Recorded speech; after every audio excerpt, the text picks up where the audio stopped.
And welcome to this side event on co-benefits and trade-offs of climate action, uncovering new incentives for climate action.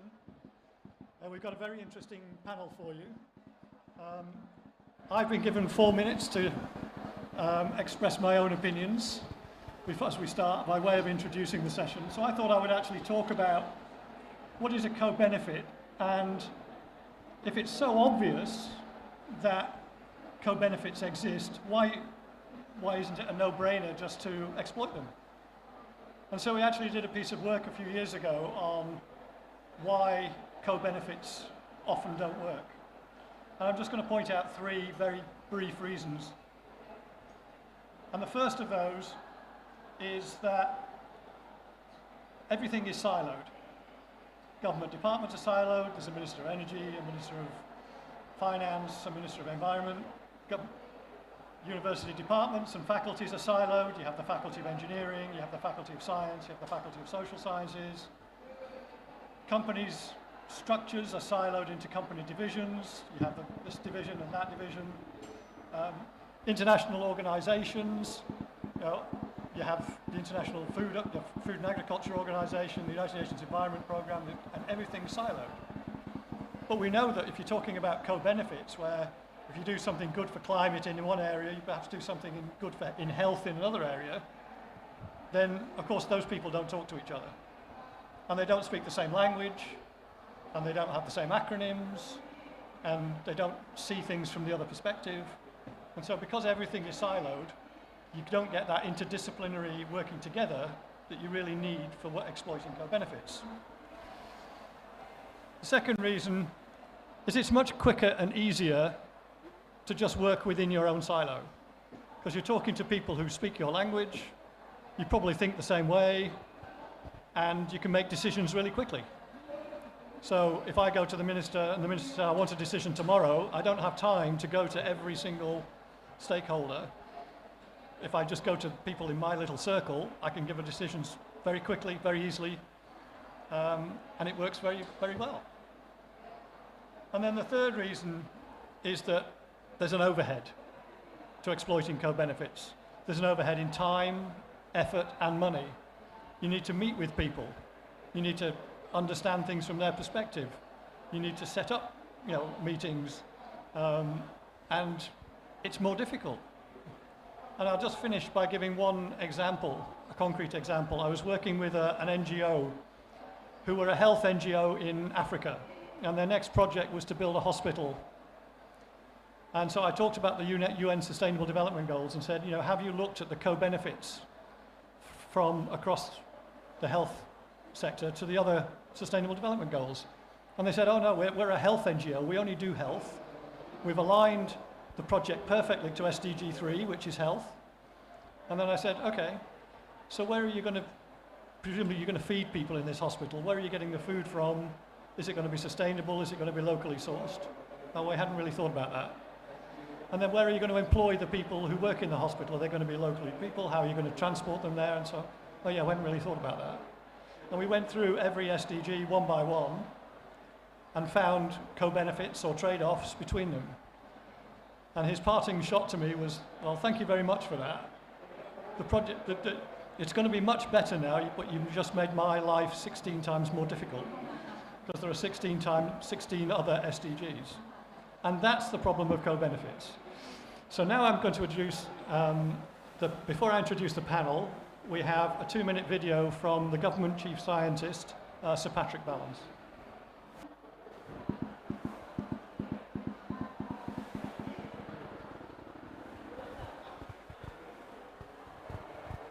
Hello, my name is Patrick Ballance. I'm the UK Government Chief Scientific Advisor. We know that there is an urgent need to take action, whether that's action to make sure that the global temperature doesn't rise further than is already baked into the system, or whether it's the adaptation we need to make sure that we're ready for the changes that are bound to come. We know this is urgent and it's a big transformational change required, but we also know it's possible. There are innovations coming along that will help. There are changes to the way we live that will help.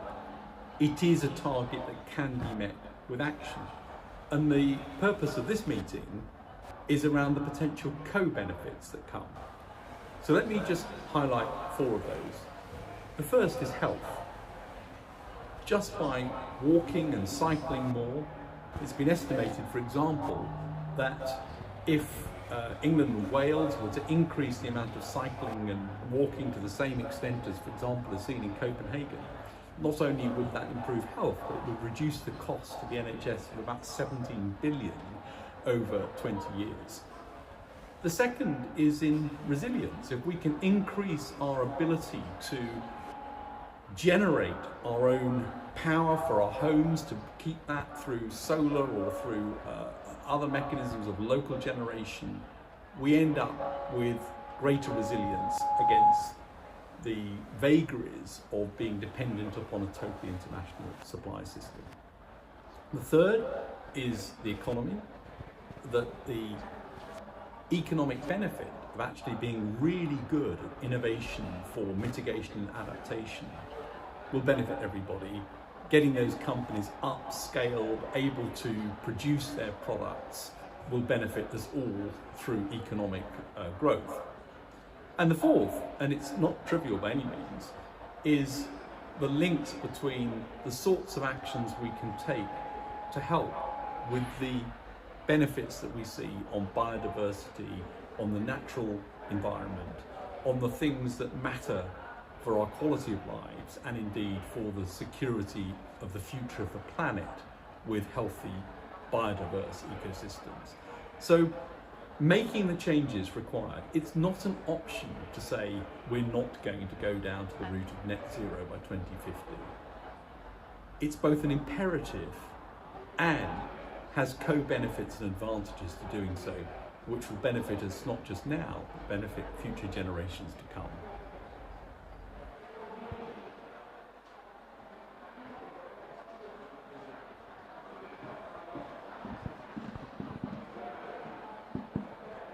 Okay, so you probably didn't hear a lot of that. So we are going to try and play the video again at the end of the session, once we've sorted out the technical difficulties.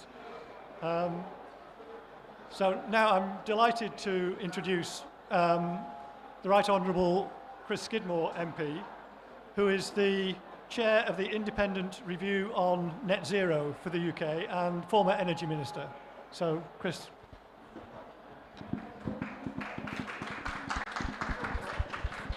Thank you very much, Dave, and thanks to everyone for attending this session. Actually, it's the session I'm most looking forward to, I think, out of all my sort of COP appearances, because it really plays into what I think is at the next stage of what Net Zero 2.0 should be looking like. Some of you may remember 3 years ago, I was the Energy and Clean Growth Minister responsible for signing Net Zero into law. Obviously, the UK became the first G7 country to do so. And since then, if you'd asked me then that 90% of the world's GDP would be under some form of a net zero target, I simply wouldn't have believed you. And the fact is that it was UK leadership that demonstrated what could be possible, and obviously what was then achieved at the Glasgow Climate Pact was an incredible success. But we've got to continue to face forward and not just pat ourselves on the back for our sort of previous climate successes. And for me, coming here to COP27 has very much been about that next phase of what delivery, what implementation looks like on the ground. And that's very much the theme of what the Net Zero review is about. I am not reviewing our net zero target that I signed into law. I'm not even reviewing those sub-targets, whether around EVs, whether around heat pumps, or decarbonising the power supply. I'm not reviewing the UK's NDC for 2030, which is one of those ambitious in the world.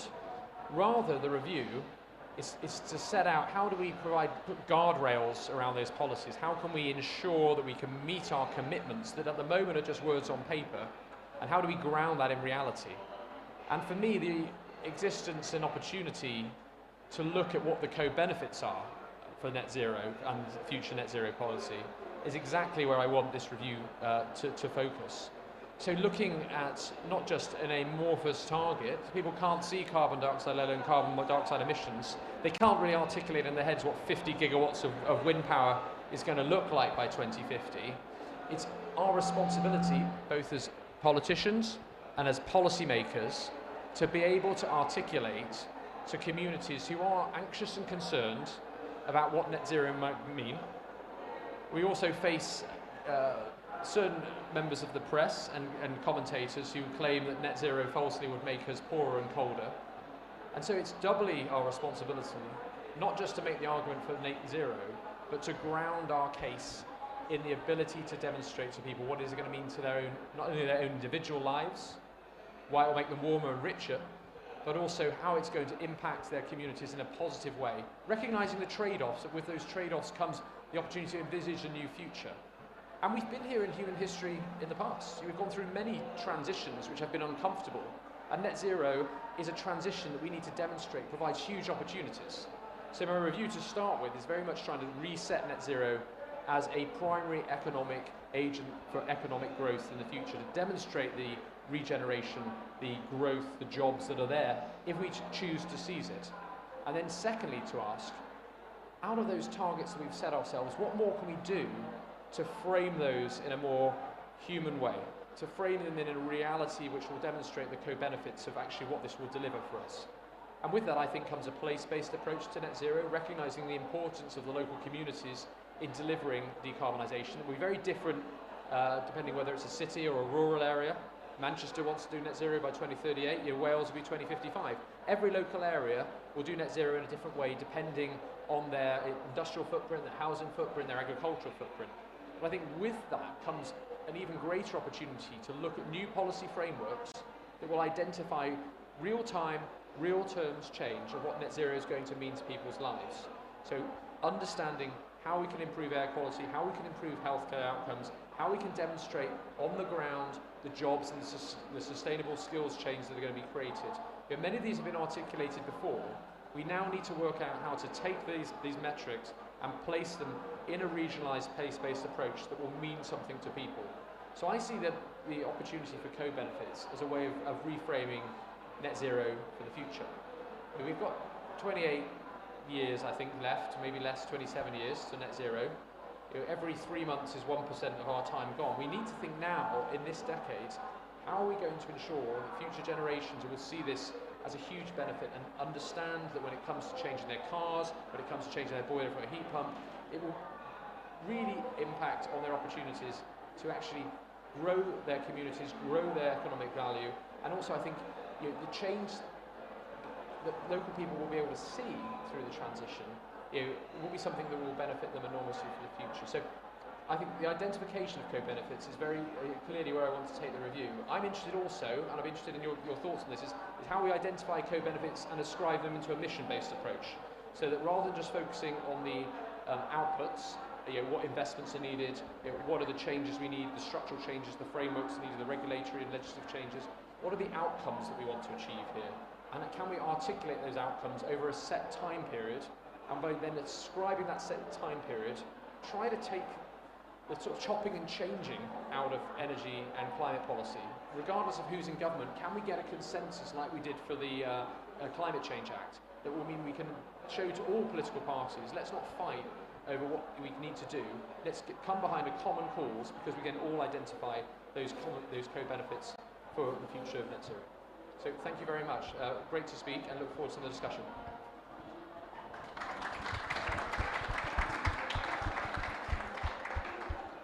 Thank you very much. That was very encouraging that the review is going to take on board co-benefits in the way that you've articulated.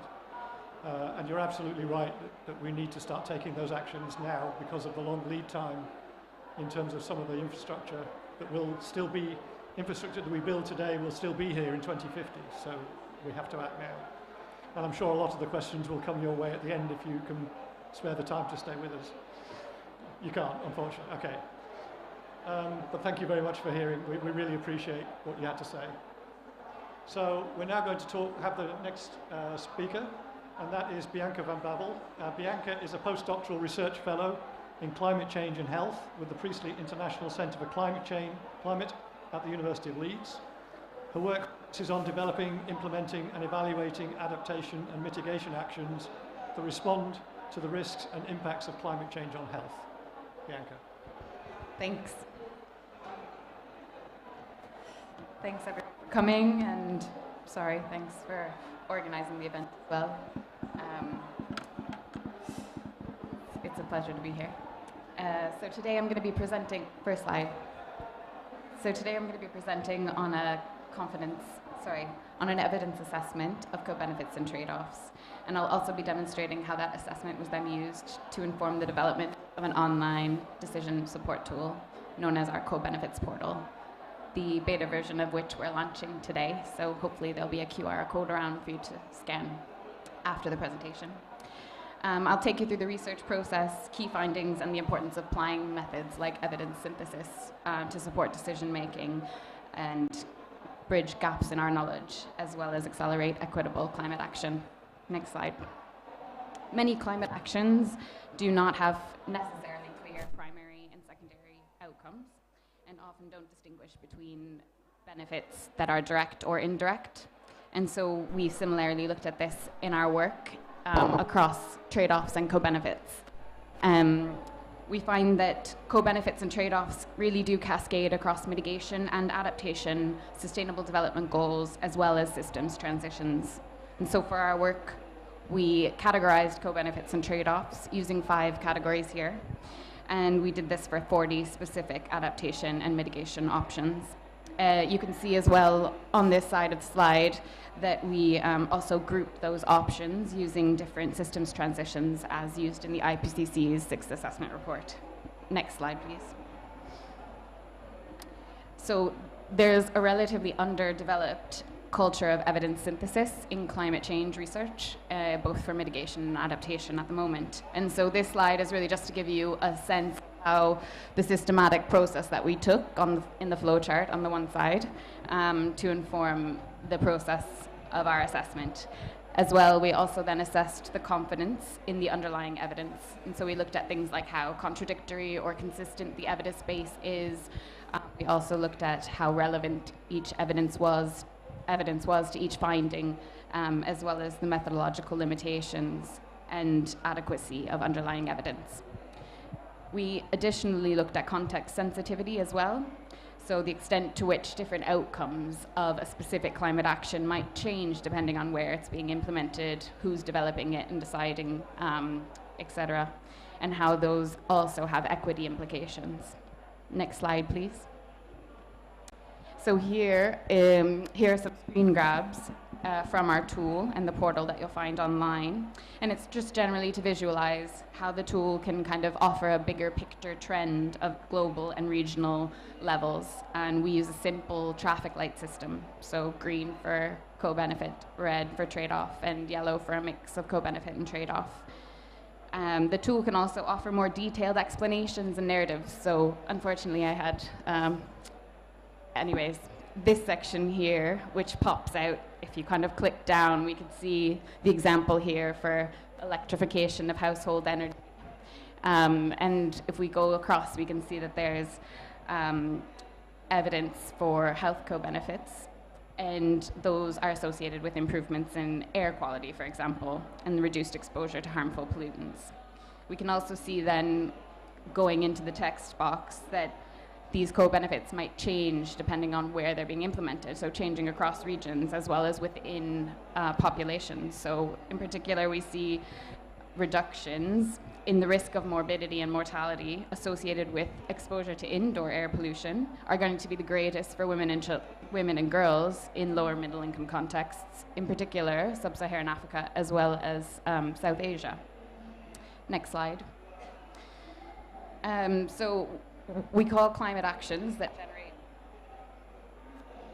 generate multiple co-benefits across mitigation, adaptation, and sustainable development goals, win-win solutions.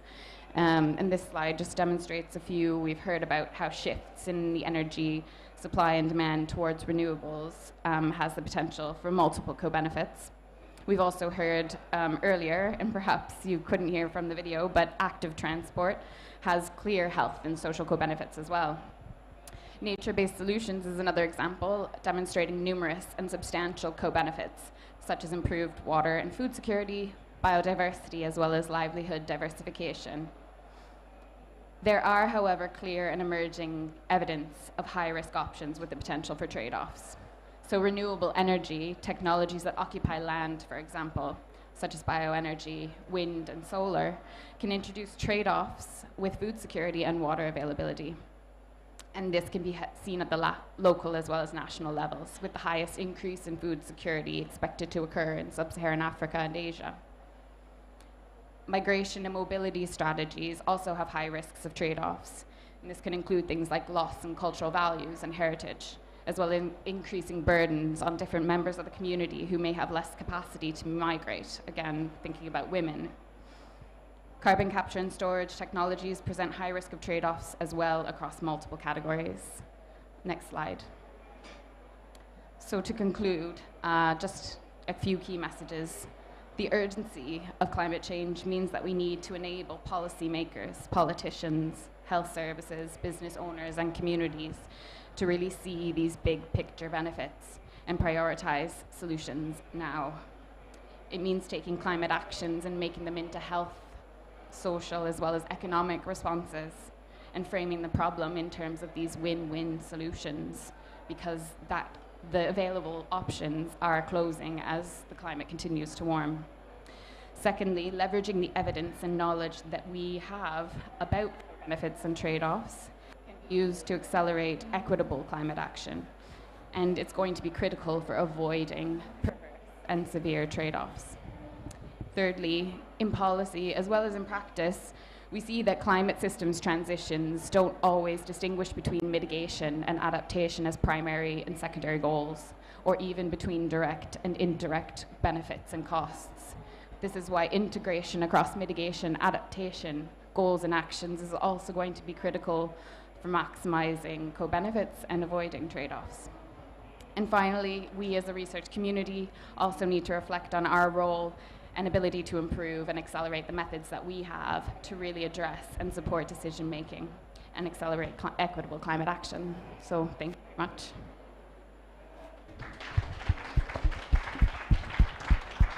Thanks, Bianca. I mean, you've raised a very important point. As well as exploiting co-benefits, we obviously have to manage trade-offs or perverse outcomes. And it's important to identify them so that they can be managed. So we're going to our next speaker, who is Fiona O'Connor, who is a Science Fellow at the UK Met Office. Fiona is a climate scientist working on atmospheric chemistry, a particular interest in methane chemistry, climate interactions, and climate system feedbacks. Thank you, Dave, for the introduction. So Bianca has given us quite a wide range of co-benefits, but over the next few slides I'm going to focus predominantly on the air quality co-benefit that we can achieve through climate action. Next slide, please. So air quality is one of the greatest environmental risks to human health. For example, the World Health Organization estimated that in 2016 more than 4 million premature deaths occurred due to people's exposure to poor air quality.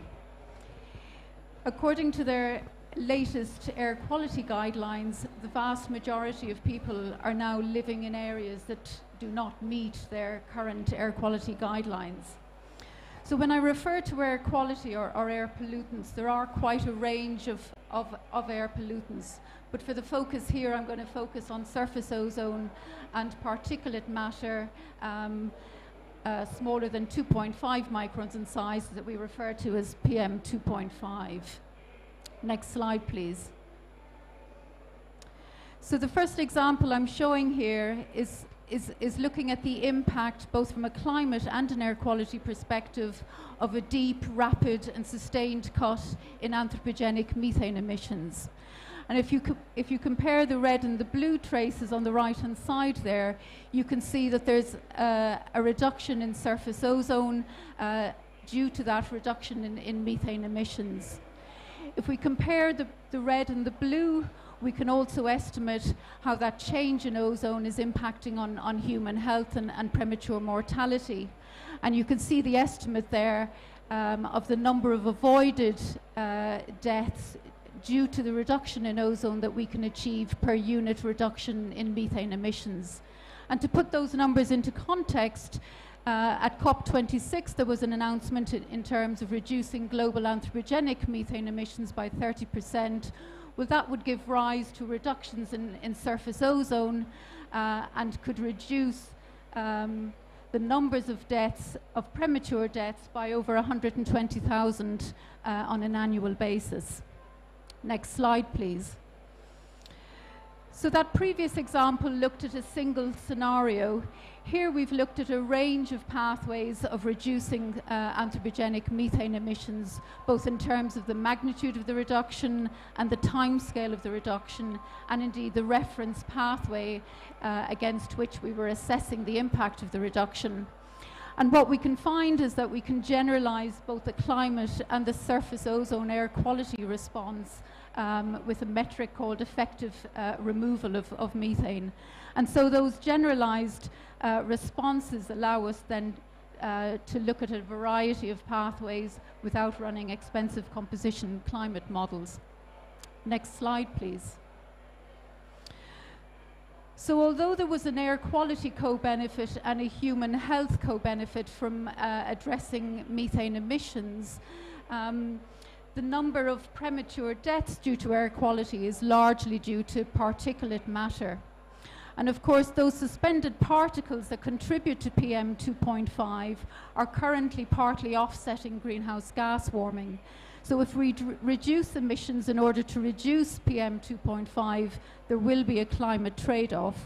However, this study indicates that if we can combine reductions in aerosol emissions alongside methane mitigation, we can actually completely compensate for that climate trade-off and have a climate win. And of course, we will also get substantial air quality co-benefits by reducing both surface ozone and surface PM 2.5. And the health implications of reducing aerosols is something we're currently working on estimating. Next slide, please.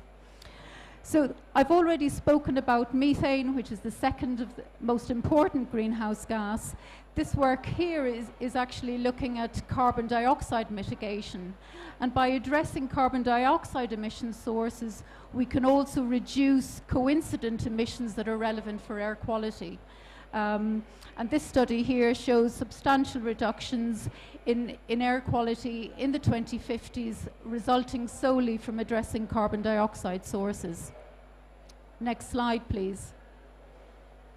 So finally, to sum up, we recognize that air quality is a serious risk to human health, and the current world's population are exposed to air quality that doesn't meet current air quality guidelines.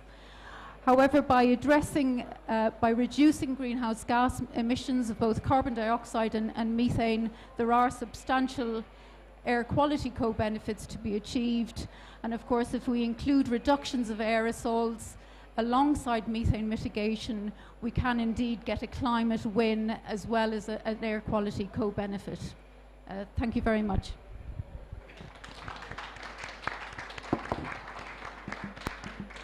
Thank you, Fiona. Thank you, Thank you.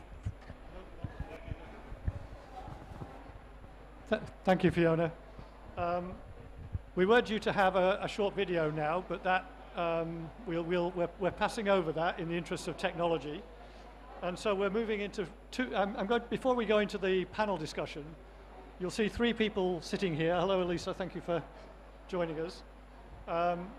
Who I'm going to just turn to first to give some comment, if you like. And so the first of those is Julia Usai, who is Director of Procurement Sustainability at GSK. Thank you. I don't think the microphone is working. Let's try. Oh, that's better. Hello, everyone. So Julia Usai, I'm the Director in the Procurement Sustainability team at GSK. For those of you that don't know GSK, we are a global biopharm company. We make innovative vaccine and specialty medicine to treat and prevent diseases. We are extremely passionate about improving the health of the people that live in this planet, but we're also very passionate about improving the health of the planet itself, because we believe that you can't have healthy people unless you also have an healthy planet. As such, we have very ambitious targets towards nature and climate. We set ourselves a net zero impact on climate by 2030 and also a net positive impact on nature also by 2030. We are investing in a number of projects that are going to help us achieving the target. And when we invest in projects, we always put co-benefits at the heart of our investment, because we really believe that if you don't investigate what is the impact that your project is going to have, how do you know if you have invested the money in the right place and you do the right thing? So today I'm really keen to be part of this panel, and particularly talk about health co-benefits. And so yeah, really looking forward to the discussion.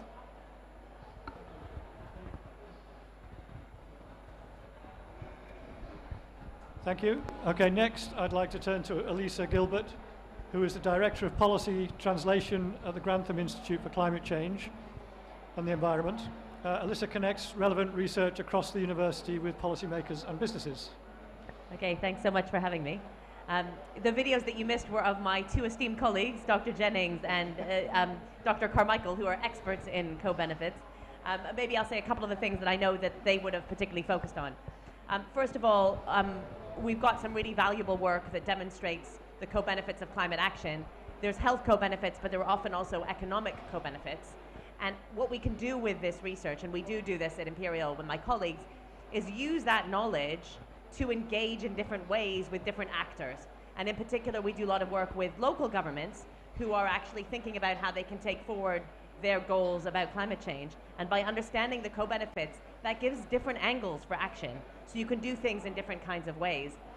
One of the best examples, I know that Dr. Jennings would have definitely given this example, is social prescribing, where in one part of the UK, they've joined up doctors, GPs, with providers of energy efficiency, so that the doctors can actually see that if somebody is suffering poor health and what they actually need is an intervention in terms of the energy fabric of their house, they can prescribe a boiler, they can prescribe insulation and so on, and that actually delivers climate change action in a way that is focused on the co-benefit. The thing that I know Dr. Carmichael would have focused on is that co-benefits actually have a real impact on moving from individual action on climate change to systems change that drives more behavior change. And there's been evidence too that where you calculate the co-benefits and you talk about them alongside the actual climate benefits, you actually see more climate action, right? So we have to look at what the reason is for that, but it shows that an understanding of co-benefits actually drives action. Thank you, Elise. Thank you, Elise. Thank you, Elisa. So our final speaker, before we go into the actual discussion, is Osmos Saikala, who is the Secretary General of the Zambian Red Cross. Thank you very much, David. Thank you, colleagues. I am the Director of Programs and Deputy Secretary General for Zambia Red Cross Society, and I'm here under the auspices of the International Federation of Red Cross and Red Crescent Societies. As you may be aware, that our mandate is to alleviate suffering of people, of vulnerable people, either be it in emergency or in developmental context.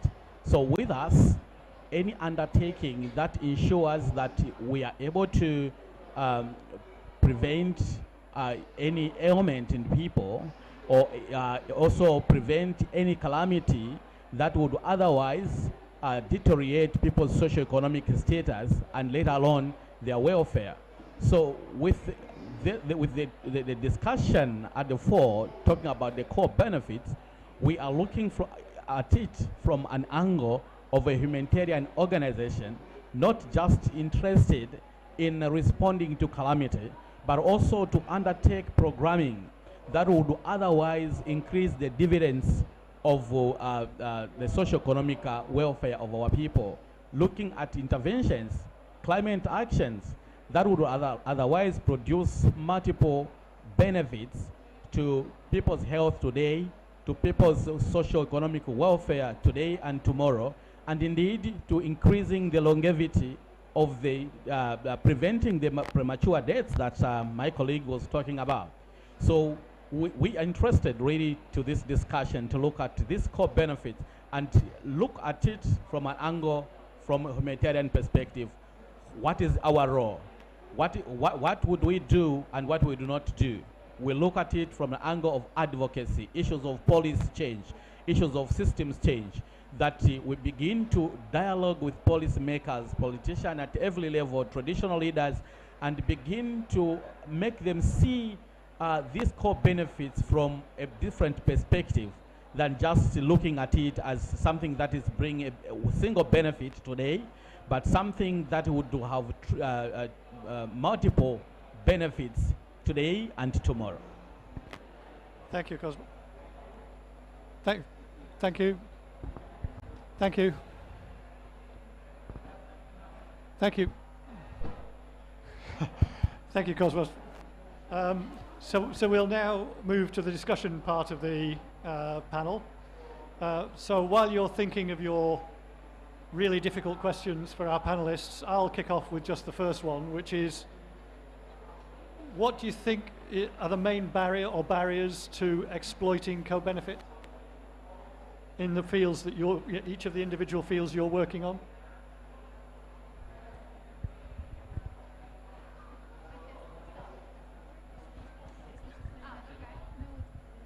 Okay, I can start. So in terms of barrier, I think that some company can perceive a bit of complexity around the identification and measurement of co-benefits.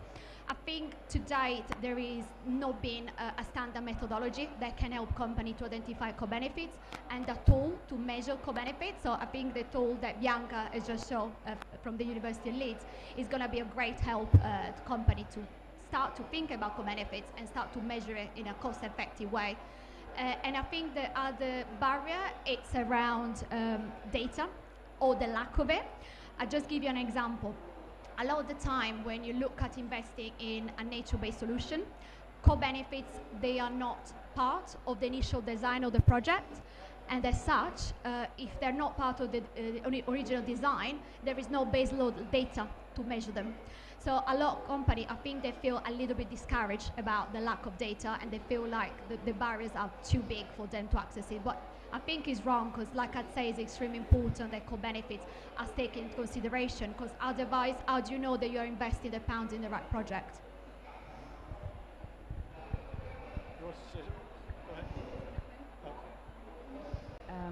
Yeah, I think just to come in from what Julia was saying, it's probably a combination of a mix of lack of data, but I think also how we identify and define co-benefits is fairly new as well. So like there are lots of indications or areas in particular when we were looking at the evidence that you really have to kind of tease out. They're not going to necessarily be labeled this is an additional benefit, it's just seen as an outcome. And so I think sometimes it's how we look at the data that needs to perhaps be improved, and that might be another barrier, is really improving our definitions and really making that kind of cross-cutting definitions clear, I suppose.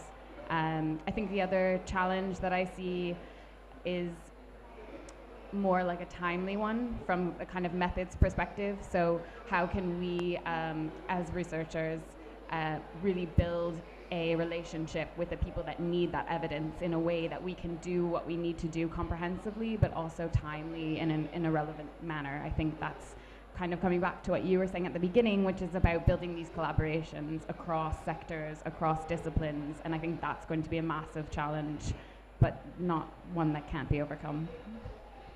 Thank you. Fiona, did you want to say something? I was just going to add that to that. So there are nice examples, for example, in Iceland, where home heating has been is using now geothermal sources rather than fossil fuels, and actually the air quality co-benefit there was actually very visible to the local community, both in their daily lives, but also just the timescale at which the air quality co-benefit is realised is much more rapid than might be seen from a climate response. In terms of barriers, I guess I see it more in a different kind of framing, in that, for example, the bulk of emissions that are relevant to air quality are very much baked into our greenhouse gas sources. And if you look at the UN emissions gap report, you'll see that we're not on track to reduce our greenhouse gas emissions rapidly enough and extensively enough. And actually what we're looking for is extensive change across systems, both in terms of food production, industry, transport, and so on. And really the barrier to improving air quality and getting that air quality and human health co-benefit is just the lack of action in terms of reducing our greenhouse gas emissions. But we, and the challenge there to do that is sizable. So I would see that as one barrier, apart from identifying what the co-benefits themselves might be. So, Sir or Cosmos, did either of you want to say something? Yes, pertaining, I'll talk about the challenges to this with regards to adaptation and mitigation. I speak from the humanitarian point of view. One of them is that when there's less appetite to invest in climate action, probably the dividends seem not to be yielding immediately as it were if we were responding to actual calamity. So there's that a little bit hesitance, both even to some governments, states, and indeed even the funding community to be able to fund the climate action. Probably we feel it takes longer to yield the benefits. And when I bring it back to the local people, their participation may not be as expected, because equally they are moved with the actual damage than to prepare now. Imagine you plant a tree, it takes 5 years, some 15 years to see the benefit of that particular tree. So that is alone a great challenge when it comes to actually seeing at it from the angle of mitigation and adaptation. So equally, there's limited resource allocation to such kind of intervention. Probably we do not see the results immediately, as it were. Okay, so I wanted to add something, really looking at it from the practical perspective of if we say as a given we understand everything there is to know about co-benefits, and we know there's some tricky parts about that, what are the barriers to actually taking the action on the basis of the co-benefits? And one of the things that's really tricky is that we can analyze these things from a kind of top-down collective perspective and see that someone makes this much money. Net money is good, net health benefits are good, net climate benefits are good. But actually, if you look at the way a national government is structured or a local government is structured, some of the key decision makers, they're actually in departments. They'll have a department responsible for health and social care, a department responsible for transport, or perhaps for energy. And so actually, there's no one organizational structure, functional structure, that's making a decision or taking an action that sees all of those co-benefits. And importantly, there's no one such functional structure that has a budget, a single budget, that does it. So actually, one of the challenges is the way in which co-benefits are really nice and they're whole systems, but we don't have a whole systems way of making decisions.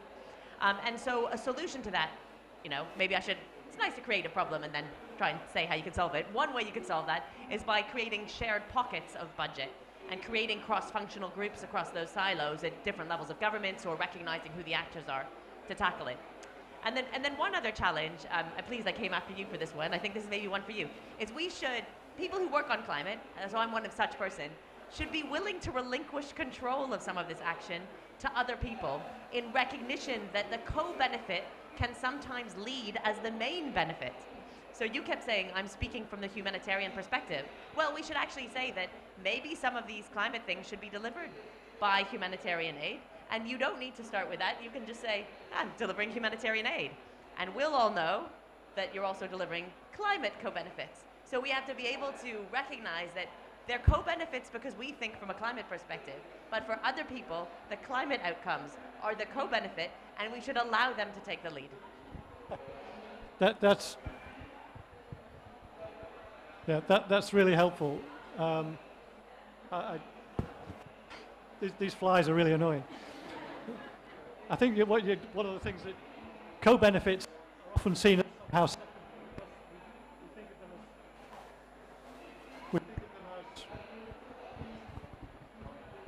we think of them in a sort of secondary way. We don't design them in up front. And the International Science Council has come up with a methodology for trying to do exactly that. It's a very cheap and cheerful methodology for looking across the different sectors. But also, when you talk about the implementation of co-benefits and the silos, that's why several sort of governments have tried to set up sort of supra-ministries that look overarch the SDGs, for example, to try and overcome some of those problems. But nobody has the right answer to those, and that's why I raised it at the beginning. So let's turn to the audience, and who would like to ask a question? We have a question here. If you'd like to introduce yourself, we don't have a lot of time, so please can I ask you, no, please can I ask you not to make long statements and keep your questions short. Okay. Does that work? Yes, good. Bianca, I thought your presentation was very interesting, and for me it brings up the issue of there's a natural bias here, so I'm very supportive of co-benefits, but I thought your trade-offs was the really interesting thing, because the natural human bias is to push those co-benefits and sell them in. I think from my perspective, I'm actually concerned what was on your diagram on the right-hand side, those trade-offs, and of course the natural instinct there is to keep quiet about them. So I'm just wondering, is that actually more of a problem than trying to sell the benefits?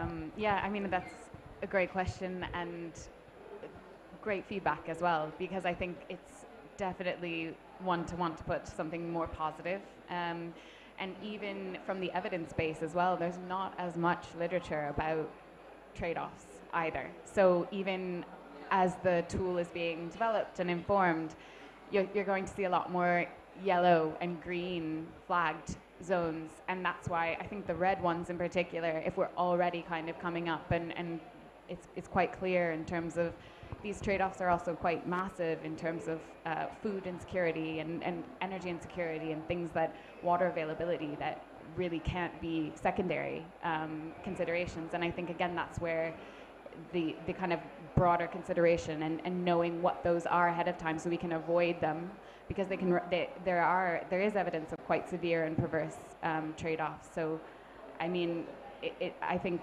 definitely that area of evidence can only be further enriched really, and perhaps is another angle to push it. I don't know, maybe someone who makes decisions might not be as attracted to that type of angle though. But anyone else?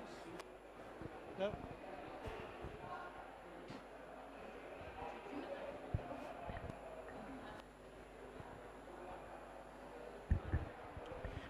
I think that's really interesting. It struck me as well seeing that. So for me, yeah, it would be a mistake if we used the information that Bianca presented on benefits and co-benefits to just shout about how important it is to act on climate and then ignore the trade-offs. For me, the message is, okay, when we deliver on the things that have co-benefits, let's design delivery mechanisms that absolutely secure the co-benefits.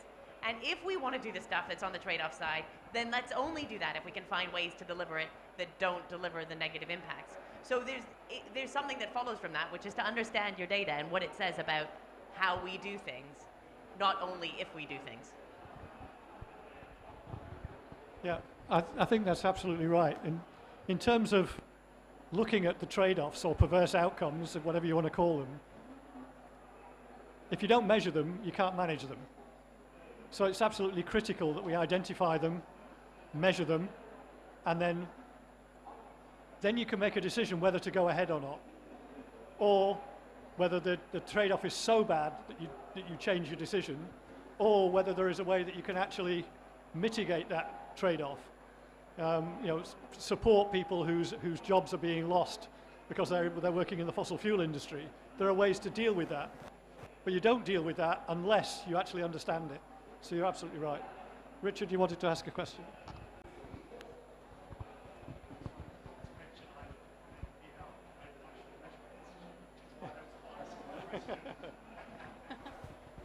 It's okay, thank you very much. Richard Jones from Met Office Hadley Centre. So this is a question back to Bianca, but maybe to others in the panel. In terms of measuring the benefits, a lot of the work that's been happening recently, which is reported in both the IPCC Working Group 2 and Working Group 3 reports, was about climate resilient development pathways, where the adaptation and the mitigation actions are directly linked to sustainable development outcomes. And I'm just wondering whether in the tool that you've got, or whether thinking about measuring things in general, that would be the framework in which you could actually understand and realise the benefits. So adding into your tool what this actually implies in terms of sustainable development goal achievements, and maybe at a country level, and this comes back to the point that Dave made right at the beginning, this is really going to break down silos, because you're going to have to integrate across everything. But which is of course very hard, but I think that there is a framework out there for measuring benefits in terms of sustainable development. So it may be that would be something you could sort of you could use as a way of being able to add it in to see the benefits, the co-benefits, and how that so that could be used as a measurement sort of aspect of the tool possibly. So we did use Working Group 2 and Working Group 3 as part of the assessment, and those there are some really beautiful figures as well that looks at the kind of co-benefits and trade-offs across the Sustainable Development Goals. In our tool, it doesn't necessarily, we don't highlight necessarily when, say, it's SDG 1 or SDG 2 or 3, so that is perhaps something that people might like to have flagged, and almost like another layer of simplification. So if we're talking about hunger or ending poverty, it's flagged with those related SDGs. I think that's a great suggestion. It definitely did inform the tool, and there are often, in speaking about the findings, it is quite that overlap between mitigation, adaptation, and development, because again, when we're talking about trade-offs, a lot of there's sometimes tension between a mitigation action and a development. So a lot of places maybe don't have enough resources to necessarily prioritize certain climate actions, and perhaps like different renewable energy technologies, and really are far more concerned about making sure that they're eliminating poverty and hunger in their country first and foremost. And so again, I think even being able to flag these, and similar to what Elisa was saying before, as that like the co-benefit is the mitigation response or adaptation side of it, and really that why can't we prioritize the elimination of hunger, for example.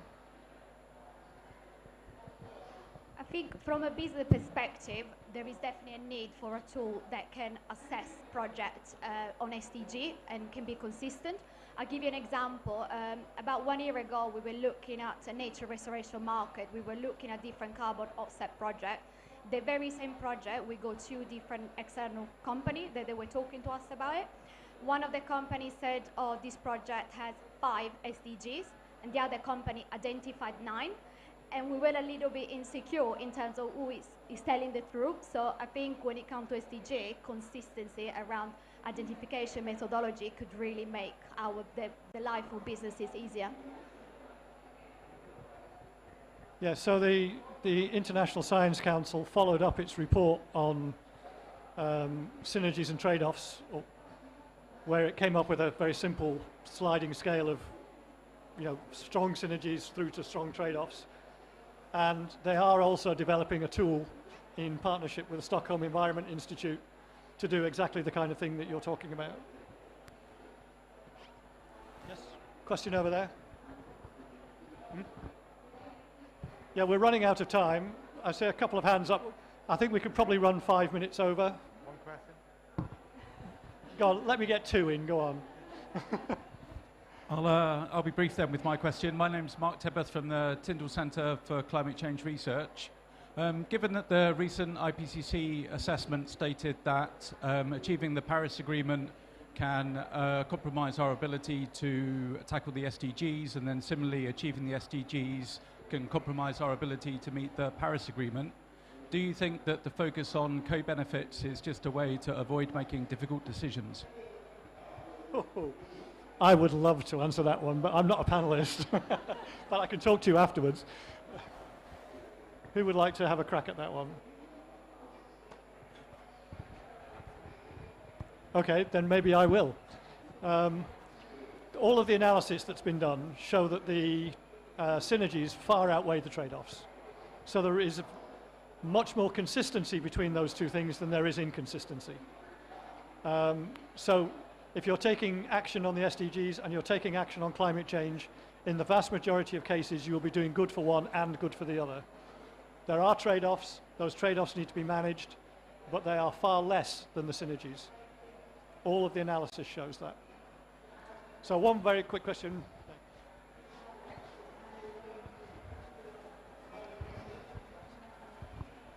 Thank you. I'm Meg Argerio. I'm from ClimateWorks Centre, and I actually have a question around granularity, which is, so if you've identified that there's co-benefits to an action, are they reasonably consistent across different countries at different levels of, I think I can see the answer is going to be no, but yeah. Or could something that delivers a co-benefit in one place deliver a trade-off in another? I mean, I can only answer that from a perspective of air quality. So I know my slides would have passed by you quite quickly, but the responses do vary with region. So for example, with that example on mitigating carbon dioxide sources, the responses did vary, and there were regions where there was an air quality trade-off from action on climate. But on the whole, most regions showed a co-benefit. Do you want to expand on that in terms of other co-benefits? Yeah, I think as well, we look specifically at context sensitivity and how different actions might change. And in some cases, not just the extent of the co-benefit, so like how great it is. I use the example of, say, if you're bringing electrification to household energy supply, the greatest benefit is then for women and girls in lower middle income contexts. So that's like how the extent can change. And then geographically as well, I think within countries too. So like our tool looks at global and regional levels, which is still quite distant from kind of local levels and within populations, how I think things might impact differently on the ground. So I think definitely something that we need to kind of continue looking at as well is like how it changes. And the other thing too is that even our chat about trade-offs as well, that sometimes a co-benefit in one situation might actually become a trade-off in another. And so those are the areas I think where it's particularly important to pay attention to. Thank you. Okay, thank you. The discussion was really just getting heated up, but unfortunately we've run out of time. I'm sure we can carry on conversation in the space outside afterwards. Thank you very much for joining us. We really appreciate it. Thank you for being such active participants. And if you'd just like to thank again the panel for their excellent contributions.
Chief Scientific Advisor, we know that there is an urgent need to take action, whether that's action to make sure that the global temperature doesn't rise further than is already baked into the system, or whether it's the adaptation we need to make sure that we're ready for the changes that are bound to come. We know this is urgent and it's a big transformational change required, but we also know it's possible. There are innovations coming along that will help. There are changes to the way we live that will help. It is a target that can be met with action. And the purpose of this meeting is around the potential co-benefits that come. So let me just highlight 4 of those. The first is health. Just by walking and cycling more, it's been estimated, for example, that if England and Wales were to increase the amount of cycling and walking to the same extent as, for example, is seen in Copenhagen, not only would that improve health, but it would reduce the cost to the NHS of about 17 billion over 20 years. The second is in resilience. 2 1 2 1 2 1 2 2 2 check 1 2 1 2 check 1 2 1 2 check.